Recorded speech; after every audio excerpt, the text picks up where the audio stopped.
Hey guys, welcome to the Financial Bunny TV. My name is Nicolette Mashile, also known as the Financial Bunny. Today I am starting an absolutely fantastic series called the Ackerman's Rise Up, a Remarkable Woman. It is a journey of entrepreneurship. It is us sharing some war stories, some tips, and of course, just a little bit of understanding how do we make sure that our businesses are going to start, for instance, they're going to scale up because we're going to get a little bit more educated, and of course, how do we grow them? So let's say, for instance, you already have started as an entrepreneur and you are looking to grow your business. You wanted to move from just being the small side hustle that you are busy with to something exceptionally big. How do you actually do that? Or maybe you're someone that says, you know what, I've got a great idea, I just do not know how to start. So Nicolette and Ackerman's, please help me get started. Or maybe you're someone that says, you know what, of the 7 different types of income, business income is one of those incomes that I want to be able to supplement my income. Because you know what?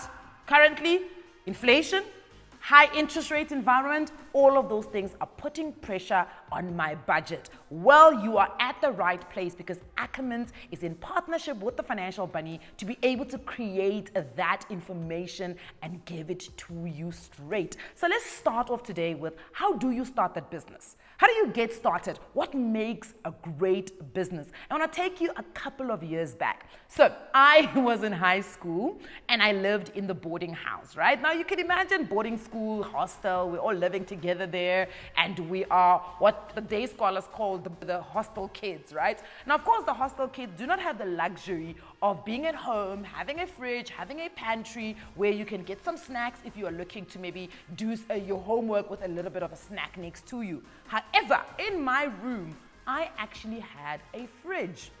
So my friend and I, Clementine, decided, you know what, we need to put this fridge to use. But how do we do it? Because at the end of the day, my fridge probably only just had water, if I remember correctly. And maybe like if you've left the dining hall with a sandwich, then you would put it into the fridge, right? So we thought, okay, how do we put the fridge to use? What exactly do the kids in the hostel need that we can provide for them? And we thought, okay, maybe a snack, right?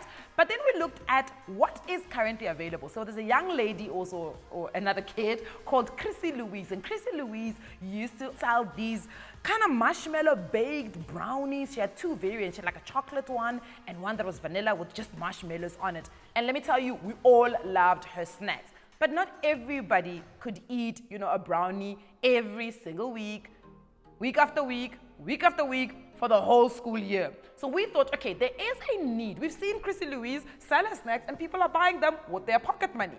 So we saw there's a gap in the market. We could sell ice cream because we had a fridge. And on those hot summer days, maybe you're coming back from, netball practice or rugby practice or whatever practice you're coming from, and the day is hot and you thought, you know what, I actually need something to cool me off. So we decided, okay, we're gonna take our pocket money, save for 2 weeks, and we're gonna buy a tub of ice cream, a scoop, and of course some cones. We're gonna sell our ice cream. And that's exactly what we did. And that's when we started realizing that we may have a great business idea on our hands. And if we wanted to expand, maybe we can bring in some chips, maybe we can bring in ice lollies, maybe we can bring in other different types of snacks that do actually ones that can be put in the fridge, but of course others that can complement what it is that we were selling. And that is what makes a great business idea.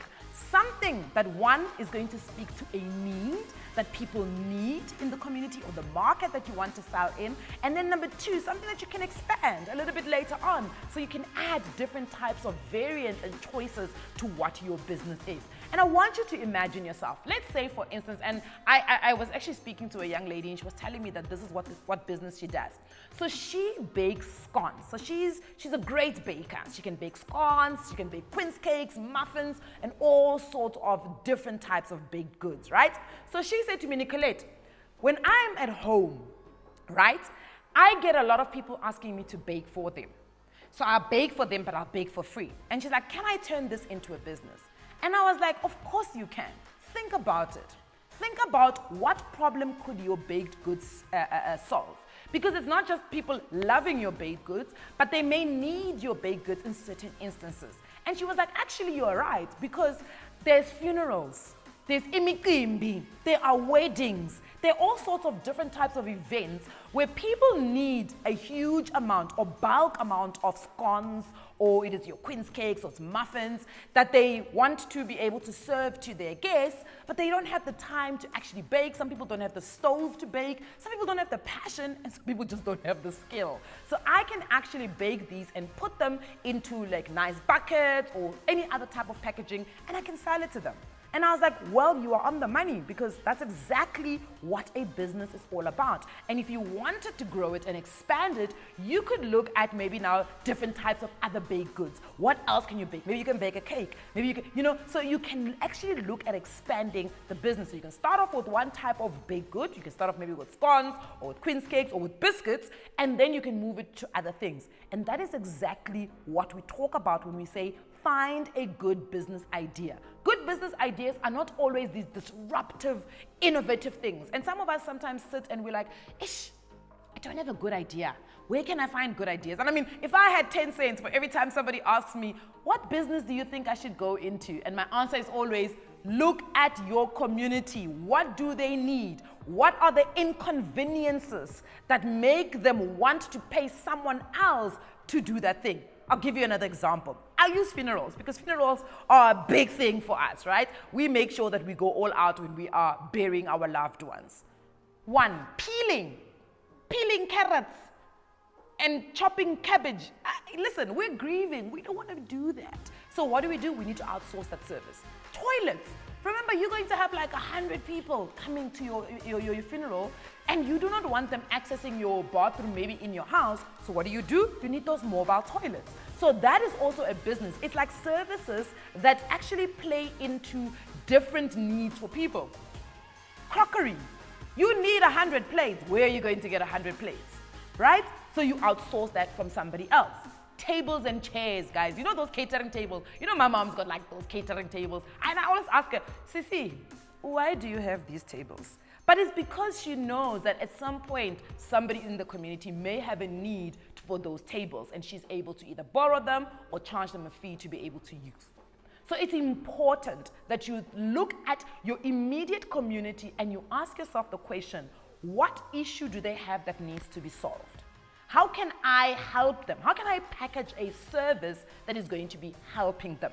Because that is how you identify who your customers are.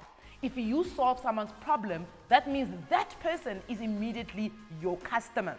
Now the question is, are they willing to pay for the service or the good that you are offering them as a solution to their problem?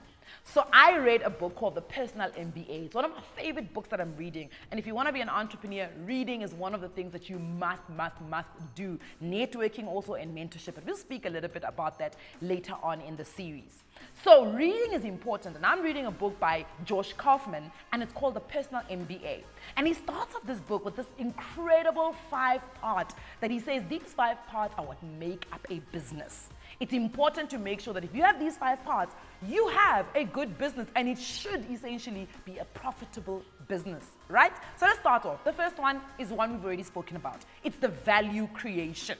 Value creation is a good business idea that is ultimately something people want. So you're solving problems. That's creating value. If you solve my problem, you are creating value, right? So for instance, I always talk about, I am the laziest person to cook. I do not like cooking. And then people were like, yeah, but do cooking on a Sunday and then do packed meals and put them in the... I don't want to eat freezer meals. Guys, I'm sorry, I don't want that. So I need someone who's a cook. I don't need a chef, a sous chef. I need someone who can cook for me every single week and deliver a meal for me every single day. So that is value creation for me, because you're creating value and I'm willing to pay you for it. So that's step number 1. Step number 2 is you've got to do marketing. You can have an amazing business, but if you do not market, nobody's going to know about your business. So let's say, for instance, you're a photographer. You love photography, you've got a camera, and now you want to do photography at people's weddings. But nobody knows about you. Nobody knows you offer the service. So marketing is important. And you don't need to have big budgets. I think sometimes we worry about having big budgets to be able to do marketing. Marketing is not just big billboards on the road or TV. Marketing now can be even done on your WhatsApp. You can market. You can use Facebook to market. You can literally use word of mouth to market. How do you use word of mouth? Okay, last week at the Kumalos, there was a funeral. They needed someone to bake scones. You baked the scones and you left a little on your paper, on your scones when you're delivering them. You put a little sticker with your name and your number or WhatsApp line where people can contact you. Now, Makumalo goes to, Uyolindela, or she goes to the night vigil of another funeral. And they're complaining about the fact that they don't have somebody to bake scones for them. She's like, no, man, I know this person. I remember this lady who did scones for us. Here is her number. Word of mouth is probably the best marketing strategy that you'll ever have. But how do you do it? It's making sure you've got a formidable product. A good product will market itself. However, it's important to remember this. No amount of marketing is going to make up for a terrible product. Do not take shortcuts when it comes to the product or the service you are offering. And often, let's have a frank conversation. We love this thing as Abantu Bamnyama, where we do this thing of, we cut corners.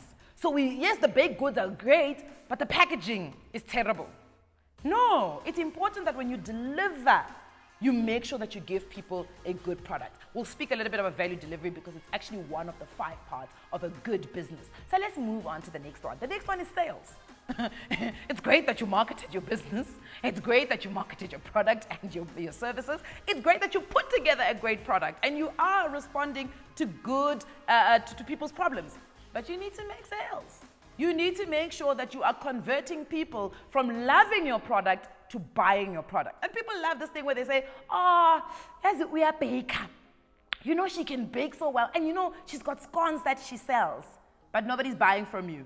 You need to ask yourself now, why are they not buying? That means that there is a mistake somewhere, or you are not hitting what you need to hit. So for me, there are 2 reasons why people will not buy from you. The one, maybe your price is too high. Yes, they want the service. Yes, they want your good. They want those cookies. They want to use your toilets at their events, but you're a little bit too expensive. So for them, there is no value that's actually created because it's just too much. One business area that always gets into trouble is those guys who want to go and wash cars for people at their homes. Yes, of course, you've got a call-out fee, and we understand that. But you can't charge me 200 Rand to wash a car just because you are coming to my house to do it. I might as well wash it myself because I'm just like, I'm not parting with 200 Rand. But if you can price it at like maybe 100 Rand, 120, now I'm like, okay, look, I don't have the time actually to wash my car. I'm willing to pay 120 for you to come to my house and wash my car. This is just an example. So it's important to understand that pricing sometimes can push you out of, the offering a good solution to people. The next thing that I always think is distribution.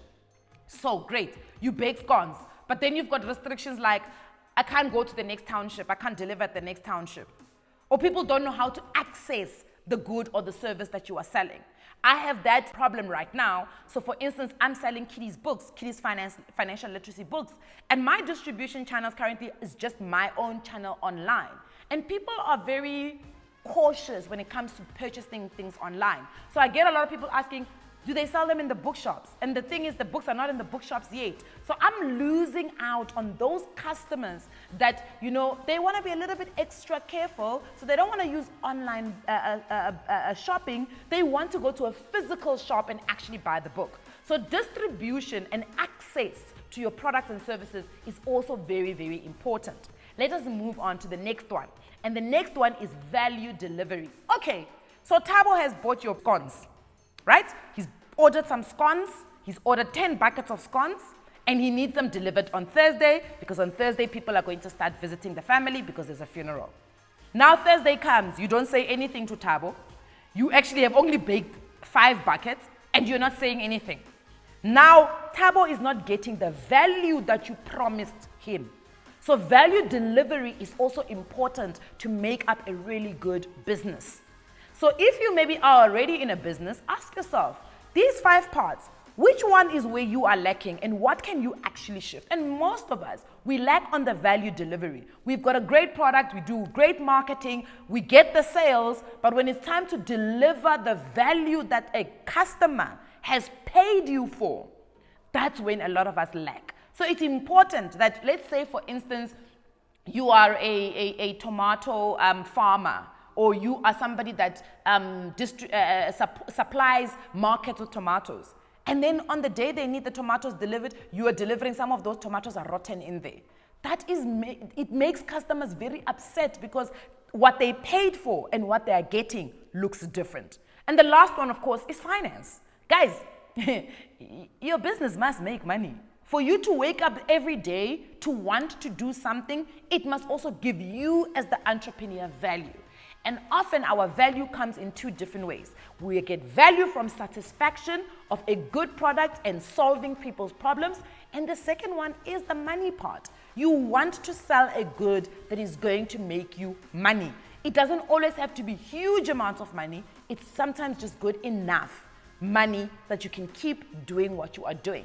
If, for instance, you are selling a bucket of scones, and the cost of creating that bucket of scones is, let's say, 50 Rand. We're looking at now ingredients, we're looking at your own time, we're looking at your own skill, and then we're also looking at the electricity you're going to use to bake. If let's say for a bucket of scones, that costs you 50 Rand, you need to sell that at a margin where you are going to get you need to sell at a price where you've got a margin that makes your bucket of scones profitable. So you need to either sell it at 20 Rand or you need to sell it at 90 Rand, just so that you can get that margin. So we're going to take the total price that you're costing minus the cost of production. The cost of you making this thing equals what is your profit. And if you're making, even if it's a 1 Rand profit every single product, at least you know that tomorrow you wake up and you are willing to do that same thing over and over again because it gives you a profit margin. That is very important, especially when you are starting out and you are writing out your business plan. The biggest thing is, yes, you've got a great product. Yes, you've got great marketing. Yes, people are willing to buy, so you're getting the sales and you're delivering the product as you say you're going to deliver it. But the question is, are you actually making a profit out of all of these things that you are doing? And that is what this series is going to be about. It's going to take you on this entrepreneurial journey to make you a remarkable woman in business. And that's what we're going to be doing throughout this series. So please do tune in to the next video where we'll be talking a little bit about where do you access funding. Let's say you've got a good business, but you don't know where to find the money to get started. Let's see what options are actually available to you. Now, if you've got a comment or a question, please leave it in the comments section and I will try my level best to get it to you. I will see you guys on the next one. Mwah!